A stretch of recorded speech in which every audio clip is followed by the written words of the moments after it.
Hi, my name is Rochelle. I'm not really sure where to start, but I really felt the gravity of life pulled me to make this video here and now, and even with the phone that has a bit of a broken microphone, just to not even worry about the technology and just go ahead and say what I have to say. Well, I have a story to tell, and it's funny because I have been kind of sick for the past couple of days. Like, my chest is sore, but that was totally my own fault, doing a little tackle on the weekend.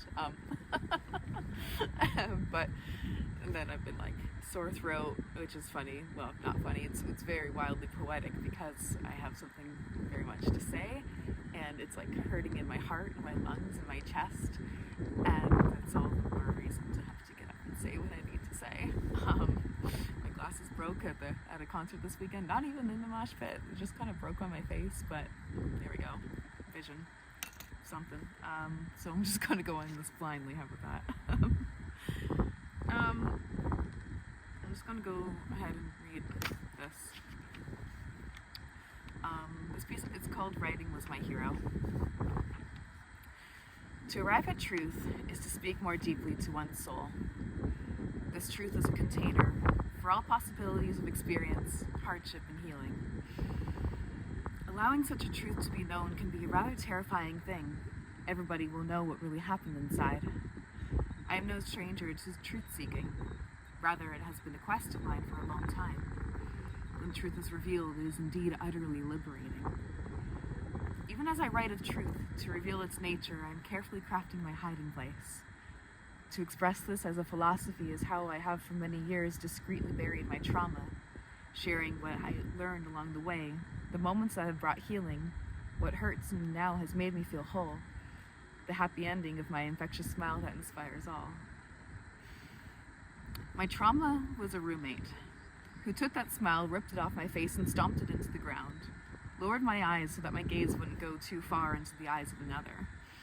Fear consumed me so deep that I sunk down and down and down until I was a hollow shell.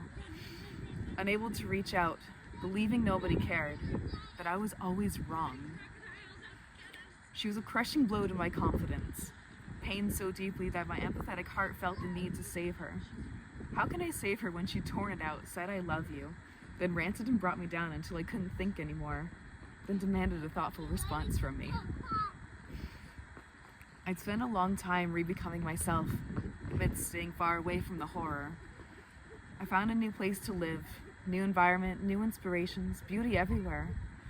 So why was there this gaping hole in my existence, unable to feel well? There was more work to be done. Next, I spent time finding balance, finding myself, and why my passions are what they are. Why I'm a writer has just been this intrinsic part of who I am. It's been a hobby of mine since about 12 years old, yes. It became a lifeline for me at 24 when I had to unravel my trauma and rid myself of the negative energy clinging to every interaction I had. What a weight it was. Every day I wrote, I felt lighter. The space I gave for self-expression alone was healing. I didn't do it for anyone else. It was selfish in the best way possible. I filled 3 journals in 4 or 5 months. Record time. Necessary work. I grieved what I missed. I battled my empathy. I restored love back into my being. I had to embrace the dark in order to see the light. The oh so bright light. The sun is shining. Before this journey, I would talk about how it was a good thing to be aware of your mental health. Applaud those who shared their stories. Be someone they could talk to. People naturally open up to me, and I've cherished that. Mental health awareness is so important in this world. With so many factors that can affect people's lives, we all need to be more open-minded, accepting, and caring. I knew how to do this for others, but when was I going to start being an advocate for my own mental health? When would I start telling my own story? The truth is, I was still afraid. It wasn't about people knowing me deeper. I can embrace that. I was the kind of person who noticed how tough life and people are every day. On top of everything else, I didn't want to be the one bringing anybody down with my problems. Surely they experience enough. My power was always being the one person who would smile at them in a day. After all, I have a beautiful smile. Use it. They don't need the extra burden. I don't need the pity. Well then, what the hell was I advocating for if I didn't practice what I preached? What's it going to take? A total breakdown. I had no choice but to look my mental health in the eyes and give it definition. Because man, it had power over me and I'd lost my power over it. I worked hard to express every little thing I kept inside. Anything that was meant to come out each day until I felt settled. It was detoxifying. I began to feel more in flow. I shared my feelings with my friends and coworkers, and the amazing thing is, when I opened up, they were receptive. They did care. Instead of my paranoia that told me that they wouldn't be able to handle it, they felt more connected to me because I shared. They felt trusted. Wow, what a turnaround. While this journey I described had been about an intensely journaling journey, it was also very poetic. I wrote so much poetry during this time, and throughout the year of 2020. Like I said, being in a brand new place with awe-inspiring views of nature, the spirit of the land surrounding me, invoking me to write about it, I couldn't let it in. I was mentally blocked. When your root chakra, sense of safety and grounding is blocked, everything else is. I'm not saying I didn't write a few beautiful poems before commencing the writing, but the spirit that caught me and wanted to arrive on page was stuck. When I just let the pen carry my thoughts, dump out all the clutter, it made room for the exquisite crafting of words. They could arrive with the soulful beauty that they were meant to become in their natural form. In this dimension, from consciousness into the physical plane. This was instead of staggered attempts to write a particular phrase of beauty because my mind told me I had to. When forced, I might have written, "The tree, tall against the shrubs, glowed in the sunset." It could become something more like, the ancient cedar cast its expansive shadow over the dogwood shrubs, the colors darkening along with the glow of the setting sun. Now there's room for awareness, description, poetic voice. As I grew into my freedom, away from the power of that old roommate, away from the power that old roommate had over me, I grew back into myself, stronger. Removing her voice from my head allowed me to discover my own. While I kept the content of the journals to myself, it was the poetry that shone through. I expressed joyfully to my father about how I had written so much poetry that year, that he suggested I write a poetry book. I thought, what? I can't just publish a book. What are you talking about? It was that little seed he planted that I took underground. It broke open and pushed up a green stem.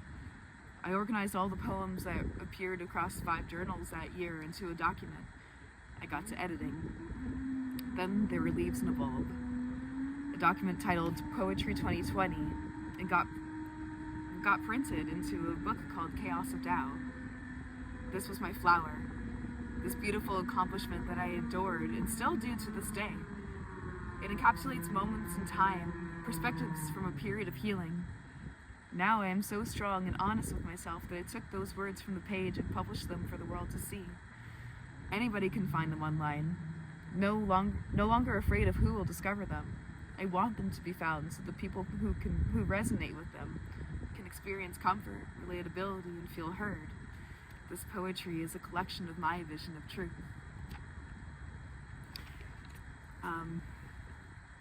Yeah, this was just,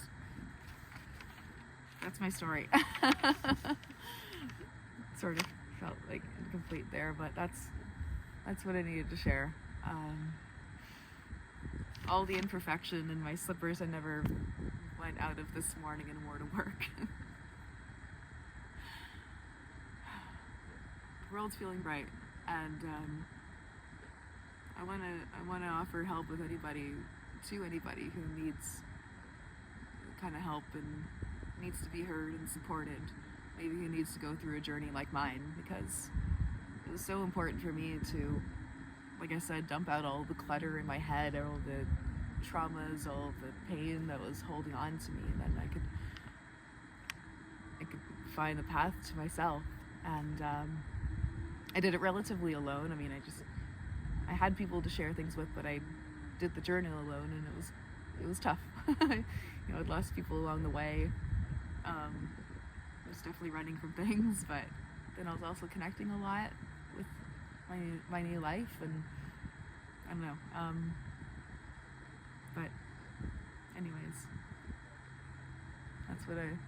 that's what I have to share.